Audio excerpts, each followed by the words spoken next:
Oi, turma! Bem, hoje a nossa aula vai ser chamada de Plantão Tira Dúvidas.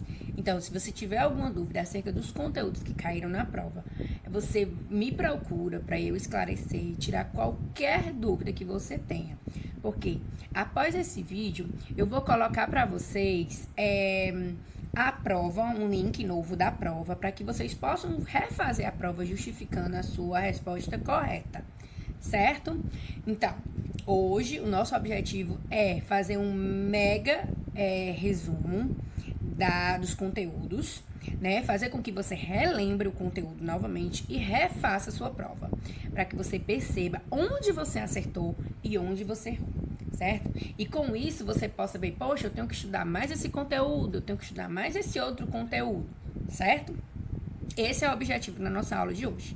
Fazer com que o aluno, ele identifique os seus erros e os seus acertos e perceba onde ele deve estudar mais, onde ele deve manter uma maior disciplina de estudo no que se refere a português, certo? Vamos lá começar. O primeiro conteúdo que a gente colocou na prova foi conto, certo? E o que é o conto? O conto é uma obra de ficção, um texto ficcional, né? Ou seja, ele é fruto da imaginação, ele não é algo real. Primeiro porque os personagens deles são de ficção, ou seja, foram criados para aquela história, certo? Cria um universo de seres e acontecimentos de ficção, de fantasia ou imaginação. Como todos os textos de ficção, o conto apresenta o narrador, personagem, ponto de vista e enredo.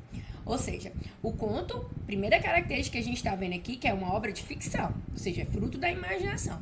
Também a gente percebe que ele tem a mesma estrutura narrativa de qualquer gênero. Apresenta narrador, qualquer gênero narrativo. Narrador, personagem, enredo, seu ponto de vista. Né? Então, o conto, ele mantém a estrutura narrativa, que é o que a gente vai já ver, certo? Continuando. O gênero literário conto é estruturado como uma narrativa curta que envolve apenas o conflito. Então, o conto é um gênero literário, por isso que a gente vê tão frequente ali em livros, né? Então, o conto é um gênero literário. E ele tem na sua estrutura uma narrativa curta, pequena, diferente do romance e da novela. Porque o romance e a novela, a narrativa são extensas, com vários conflitos acontecendo simultaneamente. O conto não. É uma narrativa curta, com um conflito apenas, um problema apenas a ser resolvido, certo? Nessa perspectiva, o momento de maior tensão do gênero é chamado de clímax. Então, aquele momento que exige do leitor uma maior atenção, né? Aquele que vem na nossa cabeça. O que vai acontecer depois daqui? O que será que acontecer com o personagem? Como vai terminar a história? Ele é chamado de clímax. É esse momento que detém a atenção completa do leitor. Além disso, embora não seja regra, não é uma regra, não é certeza, é comum que o conto apresente os elementos narrativos. Ou seja, se o conto é um gênero narrativo, é um tipo narrativo, então ele vai prevalecer a estrutura narrativa, que a gente já estudou também, certo? Vamos lá. A estrutura do conto é baseada nos elementos fundamentais da tipologia narrativa. Nesse sentido, o gênero textual em questão deve ter. O que é que ele deve ter? Os elementos narrativos. Quais são eles? Personagem, tempo, espaço, narrador e enredo.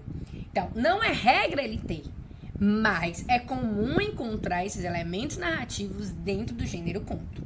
Nós vamos trabalhar cada um deles. Essa imagem eu peguei da internet, tá certo? Porque eu achei bastante lúdico e vocês podem perceber cada elemento. Vamos primeiro falar do primeiro, o enredo. O que é o enredo? O enredo é o encadeamento dos fatos narrados em um texto. Então, o enredo é o que acontece na história, certo? A divisão de partes. A primeira parte a gente tem a introdução, que é o começo da história, onde apresenta os personagens, onde acontece a história, o local, né? Depois nós temos o desenvolvimento. É a parte em que se desenvolve o conflito, certo? Então, lá vai estar o problema da história, o conflito da história, certo? Depois nós temos o clímax, que a gente já falou, que é o momento de maior tensão na história. É aquele que vai prender a atenção do leitor. É o ponto de maior tensão, pois o conflito atinge o seu ápice. Ou seja, o ápice é o momento mais importante, certo? certo? Depois nós temos o desfecho. E o que é o desfecho? É a solução do conflito. Então, é a resolução do problema. Então, no final da história, nós vamos sempre encontrar o desfecho. Por o conto ser uma narrativa curta, esses elementos estão sempre bem próximos um do outro, tá?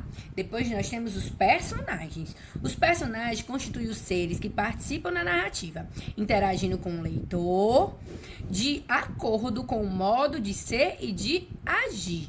Então, os personagens, eles vão dando sentido à história, eles vão construindo a narrativa, certo? A gente sabe que tem os personagens principais, que são a partir deles que a história toda circula, e temos os personagens secundários, né? São aqueles que vão aparecendo no decorrer da história e que não aparecem em toda a história, né?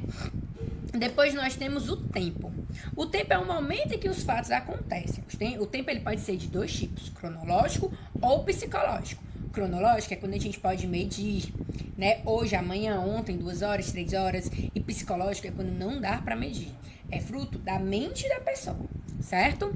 O espaço é o lugar onde acontece a história. Pode ser uma casa, uma floresta, um país, né? Um planeta. Vai depender do que eu quero narrar dentro do meu conto, certo? Por último, nós temos o narrador. O que é o narrador? Funciona como mediador entre a história narrada e o leitor ou ouvinte. Ou seja, o narrador é quem narra a história, quem conta a história, né? Então, eu tenho 3 tipos de narrador. 3, desculpa. Personagem, observador e onisciente. Esses 3 narrativos vai depender do foco narrativo, que eu tenho 2. Eu tenho o foco de primeira pessoa e o foco de terceira pessoa, certo? Primeira pessoa é eu ou nós. Terceira pessoa, ele ou ela, eles ou elas. Então, se meu texto é narrado em primeira pessoa, eu ou nós, eu vou ter um narrador personagem, ou seja, ele conta e participa da história. Agora, se meu texto é narrado em terceira pessoa, ele ou ela, eles ou elas, é porque o meu narrador pode ser de 2 tipos, onisciente ou observador. Qual é a diferença entre onisciente e observador? O observador, ele conta apenas o que ele observa, o que ele vê. O onisciente não. Ele sabe até o que passa dentro da cabeça do personagem, entendeu? Então, essa é a diferença. Então, nós temos enredo, personagem, espaço, tempo e narrador, tá? Vamos lá para o próximo conteúdo. Nós vamos falar agora da crônica. A crônica é um tipo de texto que aborda acontecimentos do dia a dia de uma forma diferenciada. Muito encontrado nos meios de comunicação, como revistas, jornais e rádio. Tem como objetivo fazer uma análise crítica das situações cotidianas, possibilitando ao leitor uma reflexão sobre aquele assunto. Então, vamos entender um pouco a crônica. A crônica também é uma narrativa curta. Ela é um gênero que oscila entre o literário e o jornalístico. Literário, porque a gente sabe que tem obras literárias, cujo o gênero que apresenta lá é a crônica. Mas a crônica também está presente em jornais, revistas e rádios, ou seja, em gêneros jornalísticos. E por que ela oscila entre esses dois? Porque a crônica ela parte de um fato do cotidiano. Fato que realmente acontece, que é possível de acontecer na realidade. Por isso que ela é tão comum em jornais, em revistas, em rádio, né? Porque ela faz parte desse meio. A partir desse fato do cotidiano, a partir desse fato, desse acontecimento possível, é que se constrói a crônica. E a crônica, ela pode despertar o humor, a crítica, a reflexão, né? Ela possibilita aquela pessoa que a lê ter um olhar diferente sobre aquela situação do cotidiano. Isso que faz a crônica, né? Essa é a importância da crônica. É um dos gêneros que eu gosto, porque desperta essa reflexão no leitor. Ao final do texto, você se sente vivo de poder refletir, de poder criticar alguma coisa, né? É interessante esse lado da crônica, certo? A crônica, ela tem vida curta, né? Por quê? Porque o assunto de hoje não é o mesmo assunto de amanhã, o mesmo assunto do cotidiano de amanhã. Por isso que a gente diz que ela tem vida curta, né? Independente do gênero dela, seja do gênero do intuito dela, seja humorístico, seja crítico, seja artístico, ela vai sempre promover a busca dessa reflexão no leitor, certo? Ela tem uma linguagem simples, tá? Muito simples, mais acessível ao leitor. Ela tenta se aproximar ao máximo do leitor, né? Aqui embaixo, nessa página, a gente tem as características básicas da crônica. É escrita em texto curto, ou seja, pequeno, assim como o conto. Possui linguagem despojada e simples. Narra a situação do cotidiano e visa prender a atenção do leitor, né? Então, é isso que ela tenta. Embora seja qual a ocorrência dela, artística, crítica, de humor, ela vai sempre possibilitar a reflexão no leitor, certo? Opa! Deixa eu abrir aqui. Pronto. O nosso terceiro assunto da prova. Estrutura das palavras, né? As estruturas da palavra é como as palavras elas são formadas, certo? A gente tem um radical, que é a parte da palavra que não muda. Nós temos a vogal temática, que é uma vogal que serve para ligar o radical a outros elementos. Nós temos o tema, que é a união entre radical e a vogal temática. Nós temos os afixos, que são colocados no radical para formar uma nova palavra. E nós temos as desinências, né? Que são variações dentro das palavras, certo? Quanto ao gênero, quanto ao número, tempo, modo e pessoa, certo? Nós vamos ver cada um agora na outra imagem. Estrutura da palavra. O que é a estrutura da palavra? Como eu falei, é como as palavras elas são formadas. Quais suas estruturas? Esses elementos são chamados de elementos mórficos, tá? São elementos que constituem a morfologia da palavra, ou seja, a estrutura da palavra, certo? O radical é aquela parte que não muda. A partir dele, a gente pode formar outras palavras. No radical, contém o significado da palavra, certo? E quando a gente vai procurar alguma palavra no dicionário, quando a gente sabe o radical da palavra, a gente muitas vezes já sabe até o significado daquela palavra, né? Então, o radical, ele contém isso, contém o significado da palavra e a partir dele a gente forma outras palavras. Então, como é que eu encontro o radical na palavra? Eu busco aqueles elementos que não vão mudar, que a partir dele eu formo outras palavras. Por exemplo, lembrar. Qual é o radical? Esse aí que tá bem clarinho. L-E-M-B-R. Esse é o radical, porque a partir dele eu posso formar lembrar, lembrança, lembrete, lembrado, lembramos, lembrava, né? Então, a partir desse radical, eu formo outras palavras. Então, isso que é o radical, certo? Vogal temática. Vogal temática é uma vogal que ela serve para ligar o radical a outros elementos, aos outros morfemas, aos outros elementos da palavra, né? Se o verbo for de primeira conjugação, ou seja, terminado em AR, a vogal temática vai ser A. Se o verbo termina em ER, a vogal temática vai ser E, que é de segunda conjugação. E se o verbo for de terceira conjugação, termina em IR, então a vogal temática vai ser I. Então, quando eu junto o radical, mas essa vogal temática, eu tenho um tema. Exemplo, cantar. Cante, até o T é o radical. O A é a vogal temática.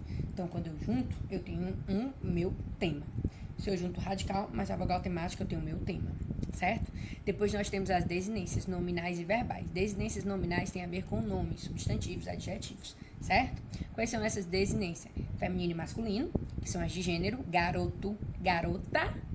E nós temos a de número, singular ou plural. Garotos, garoto. Então, eu tenho a desinência S de número, no plural, certo? E nós temos as desinências verbais, que são caracterizadas unicamente dos verbos, tá? Nós temos a desinência de modo temporal, que indica o modo e o tempo. E nós temos a desinência número pessoal, que indica o número e a pessoa. Exemplo, cantávamos, amávamos. Esse vá indica o modo e o tempo, né? Amávamos, pretérito, o modo indicativo. Então, esse vá, ele traz essa desinência modo temporal. E mos indica o número. Mos vem de nós, né? Então, nós é a pessoa, a primeira pessoa do plural. E número tá no plural. Então, é mais de um, tá? Então, quando for verbo, eu tenho modo temporal e número pessoal. Quando for nome, eu tenho desinência gênero e número, certo? E os afixos? Afixos são pequenos elementos mórficos que contêm significação, que são colocados junto ao radical para que ele dê origem a uma nova palavra, certo? Tem dois tipos, os prefixos, que são os afixos que acontecem no começo, e nós temos os sufixos, que são aqueles afixos que acontecem no final do radical, certo? Olha os exemplos aí de prefixo: desleal, infeliz e relembrar. Quais são o prefixo des, in e ré?